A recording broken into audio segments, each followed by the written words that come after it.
안녕하세요. 안녕하세요. 네, 반갑습니다. 네, 반갑습니다. 네, 반갑습니다. 반갑습니다. 원장님. 네. 오늘 이 시간에는 네. 어떤 거에 대해서 우리 시청자 여러분들한테 알려주고 네. 싶으세요? 오늘은 경매에서도 자주 등장하는 부분인데 네. 명도라는 얘기를 좀 해드리려고 합니다. 아, 명도. 네. 우리가 일반적인 경우에도 명도가 있겠지만은 경매하시는 분들이 사실 걱정을 많이 하는 부분이 명도라는 부분이거든요. 근데 명도라는 부분은 설명을 좀 해드리면 경매를 낙찰받았는데 거기에 거주하시는 분이 있겠죠. 네. 그럼 그분이 이사를 가는 과정을 명도라고 하는 거예요. 네네. 그래서 네. 그럼 그 명도를 네. 할 때에 사람들이 무서워한다고 얘기를 들었거든요. 그렇습니다. 왜 무서워하는 거예요? 사실 일단 걱정을 많이 하는 부분이 네. 경매는 안타까운 부분이 있다 보니까 점유하시는 분들이 내가 경매가 넘어갔는데 네. 쉽게 나갈 수가 없다. 그래서 좀 뭔가 불편한 상황이 벌어지지 않을까. 네네. 그래서 좀 무서워하는 부분이 있는 거죠.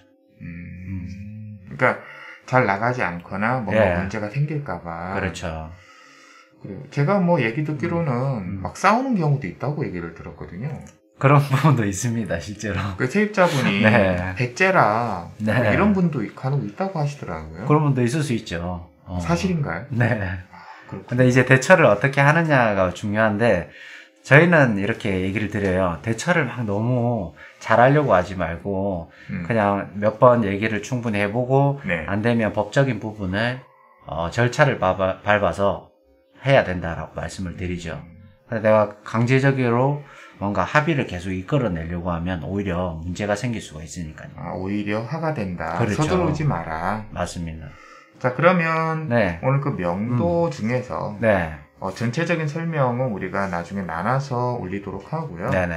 그럼 오늘 얘기해드릴 부분이 명도 확인서라는 부분이죠? 맞습니다. 그러면 명도 확인서라는 거는 어떤 건가요? 좀 간단하게 설명을 좀 해주시겠어요? 명도의 단계에서도 다양한 방법들이 있지만 명도 확인서라는 게 이제 명도가 완료가 됐을 때 네. 그 점유자에게 써주는 서류예요. 아, 즉 이사가 나간 부분이 있겠죠. 이사를 나가게 되면 그분에게 써주는 거예요. 명도 확인서라는 것을. 그럼 그걸 가지고 어떻게 해요, 그분은? 그 점유자가 응. 법원에서 나중에 배당을 받을 수 있는 부분이 있거든요. 아, 그럼 배당을 받기 네. 위해서는 집을 비워주고 와야 되는 부분이라서 그때 필요한 게 명도 확인서라는 겁니다. 그럼 그거를 가지고 가야만 배당을 받을 수 있다는 얘기인가요? 맞습니다. 그러면 이걸 갖고 법원으로 가나요? 그렇죠. 근데 그러면 이 세입자가 네. 배당을 받을 수 있는 뭐 어떤 권리가 형성이 돼야만 이게 필요한 건가요? 그렇죠. 없을 수도 있다는 얘기인가요? 그렇죠. 배당이? 네네. 배당도 이제 그 낙찰 금액에 따라서 배당을 받을 수도 있고 없고가 정해지겠죠. 금액에 따라서. 네네. 그렇군요. 네. 자, 그러면 쉽게 말하면은 낙찰자가 써주는 네. 네, 그런 확인서가 되겠네요. 그렇죠. 근데 여기에서 주의할 점이 있다면서요? 그렇죠. 이거를 써줄 때에. 명도 확인서라는 뜻은 이사가 되었을 때 그 서류를 써주는 건데 그 안에 계신 분이 서류 먼저 달라고 하는 경우도 있습니다. 왜요? 배당을 받기 위해서. 배당을 먼저 받기 위해서. 왜 그러냐면 네. 실무에서는 내가 이사갈 집이 돈이 있어야 이사갈 집을 구하는데 돈을 먼저 받고 이사를 가겠다. 그래서 서류를 먼저 써달라는 개념이죠. 실제로 그런 경우가 있겠네요. 그렇죠. 왜냐하면 돈이 없는데 어떻게 이사를 가겠어요? 그렇죠. 세입자가. 근데 거기에서 문제가 생기는 건가요? 그렇죠. 서류를 미리 써드리는 거죠. 사정을 봐주기 위해서. 그렇죠. 네네. 그럼 어떤 문제가 생기나요? 만약에 서류를 미리 써줬을 때는 네. 돈을 받으셨는데 만약에 이사를 안 했을 때는 어떡할 거냐라는 거죠. 세입자가 네. 그 확인서를 가지고 명도 확인서를 갖고 네. 돈을 받아왔는데 네. 이사를 안 한다. 그럼 약속을 깨는 건데. 그렇죠. 그 사람 보통 그렇지 않습니까? 우리가 화장실 들어갈 때 마음이랑 나올 때 마음이 다른 것처럼 경매에서도 그런 일들이 많이 일어나거든요. 그게 실제로 많아요. 네. 그래서 나중에 오히려 이중으로 일을 하는 경우가 발생할 수 그럼 있습니다. 그렇게 되면 네. 뭐를 해야 되는 거예요? 낙찰자는. 만약에 그렇게 됐을 때는 또 다른 법적인 절차를 통해서 이렇게 강도를 또 해야 되는 그렇죠. 거예요? 강제 집행이라는. 강제 집행. 네. 그러면 서로 골치 아프겠네요. 그렇죠. 힘들으시죠. 그 약속은 꼭 지켜야 되는데 그 약속은 깨라고 있는 게 아닌데 말이죠. 그렇죠. 그렇죠. 또 사회생활에서는 우리가 그렇게 딱 움직일 수가 없으니까. 그렇죠. 현실은 또 그게 또 잘 안 되죠. 그렇죠. 그렇군요. 맞습니다. 그래서 거기에 대해서 주의할 점은 미리 주면 안 된다. 네. 사정은 딱하지만 어쩔 수가 없다. 뭐 이런 얘기신가요? 그래서 처음 하시는 분들이 인정에 많이 끌리다 보면 그냥 편안하게 업무를 진행하다 보면 이런 일이 벌어지니까 정확하게 하셔야 될 부분들은 좀 진행을 정확하게 해주셔야 될 거예요. 네. 그렇군요. 네. 그래서 이거를 먼저 주면 안 되고 이사 간 다음에 줘야 된다. 그렇죠. 와.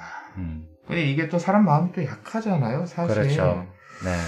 이렇게 뭐 그 노인분들이라든가 정말 뭐 기초생활 수급자분들 막 이러면 돈이 없어서 이사를 잘 못 가실 텐데. 그렇죠. 그것도 좀 애매한 문제네요. 참 어려운 부분이라고 할 수도 있는데요. 그때는 서로 간에 어떠한 또 다른 계약을 작성을 할 수도 있어요. 어떻게? 예를 들어 일부의 보증금, 이사에 대한 뭐 이사 비용이라는 게 있잖아요. 그렇죠. 그러면 어느 정도의 그 현금을 맡겨놓고 내가 그 서류를 써주겠다. 이런 거죠. 이해가 잘 안 돼서 그러는데 다시 좀 설명을. 자, 제가 점유자인데 저는 빨리 그 명도 확인서가 있으면 돈을 받아갈 수 있는 사람인데 미리 써달라고 하는 거예요. 근데 그냥 그 낙찰자께서는 제가 낙찰자. 그렇죠. 써주기가 좀 그런 거예요. 왜냐면 안 나갈 수도 있잖아. 그렇죠. 그럼 제가 이렇게 제안을 하겠습니다. 어떻게? 제가 200만 원 정도를 맡겨둘 테니까 제가 만약에 제가 약속을 깬다면 그 돈을 가지고 집행으로 하시는 건 어떻겠습니까? 강제 집행을 그 돈으로 해라. 그렇죠, 그렇죠. 그러니까 강제 집행의 금액만큼 맡기겠다. 네네네. 뭐 그런 어떤 계약서를 쓴다. 그 계약을 하는 거죠, 개인 간에.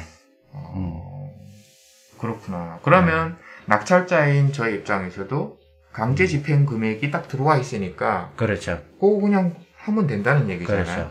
그러면 문제가 없겠네요. 개인 간의 계약으로 그런 걸 진행해 보는 거죠.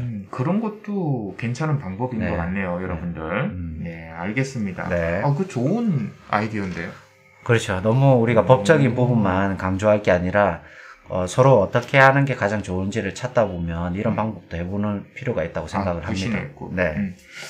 자, 그런 다음에는 이제 이 명도 확인서에 대해서 우리가 알아봤는데 상가 같은 경우에도 이게 쓰여지는 경우가 있다면서요?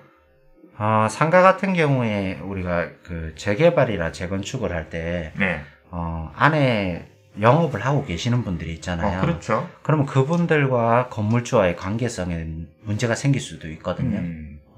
근데 어쨌든 나중에 재개발을 하거나 재건축을 할 때 이사를 분명히 해야 되는 상황이 이루어지고 그 최종적으로 이루어질 때 법적으로 우리는 합의를 이끌어냈다. 합의를 했다. 그때 필요한 게 명도 확인서라고 보는 거죠. 그때도 쓰여지는군요. 그렇죠. 그 상가에서 어떤 특별한 이유 때문에 리모델링을 한다거나 재건축을 할 때에 세입자를 내보내야 될 때 이게 필요하다. 그렇죠.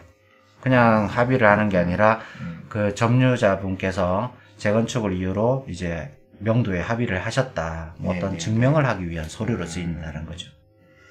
어렵지는 않네요. 그렇죠. 자, 그 다음에 이제 우리 마지막으로 이거 명도 확인서를 세입자한테 이제 이사 가고 난 다음에 드리는데 이게 인감증명서도 들어간다고 아까 말씀을 해주셨는데 이게 또 주의할 점이 있다면서요? 그 명도 확인서만 있으면 되는 게 아니고 분명히 인감증명서가 있어야 되는데 우리가 보통 인감증명서에는 인감도장이 들어가잖아요. 도장. 그렇죠. 근데 명도 확인서에는 사인을 하고 인감증명서에는 인감도장이 들어가 있으면 일치가 안 되기 때문에 실무에서 문제가 생길 수도 있는 겁니다. 그래서 명도 확인서와 인감증명서에 그 부분이 일치가 돼야 된다라는 게 중요한 거죠. 그러면 인감증명서에 인감도장이 찍혔고, 네. 그 다음에 명도 확인서에도 역시 인감도장이 찍혀야 그게 원칙이죠. 네네. 한번 사인은 안 되나요? 사인을 만약에 했을 경우에 명도 확인서에 사인을 했을 때는 네. 다른 방법이 한 가지가 있는데 네. 그 동사무소에 가서 네. 본인 서명 사실 확인서라는 게 있어요. 본인 서명 확인서. 네. 아, 사실 확인서. 그렇죠. 본인의 서명이 이제 맞다라는 부분이겠죠. 그 서류를 발급받아서 제출하게 되면 그 사인이라도 그 인감증명서와 이렇게 충분히 이제 가능한 부분이 있죠. 그러니까 법원에 이거를 같이 제출해야 되네요. 네네, 맞습니다. 본인 서명 사실 확인서. 네네. 이거 어디 가서 띈다고요? 동사무소에 가서 뗍니다. 아, 주민센터 아니고? 우리가 동사무소가 익숙하니까. 아, 네네. 네. 동사무소랍니다, 여러분들. 네. 아니, 뭐, 주민센터나 그거나 똑같습니다. 아, 요거를 같이 해서 대처할 수 있다. 네. 사인의 경우에는. 그래요. 오늘 또 새로운 사실을 또 알게 됐는데. 네.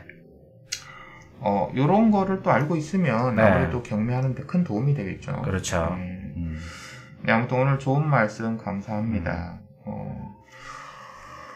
저희가, 답사 같은 경우에도, 진행을 하고 있어요. 여러분들, 우리 원장님께서 토요일마다 답사를 원래 가시는데, 지금까지는 코로나 때문에 답사를 못 갔었습니다. 근데 앞으로는, 조금씩 갈 예정이고요. 공지를 통해서, 네, 여러분들한테 알려드리도록 할 테니까요. 그때 많은 참여 부탁드리겠습니다. 자, 원장님 오늘 감사하고요. 네. 다음 시간에 또 뵙도록 하겠습니다. 네, 고맙습니다. 네, 감사합니다.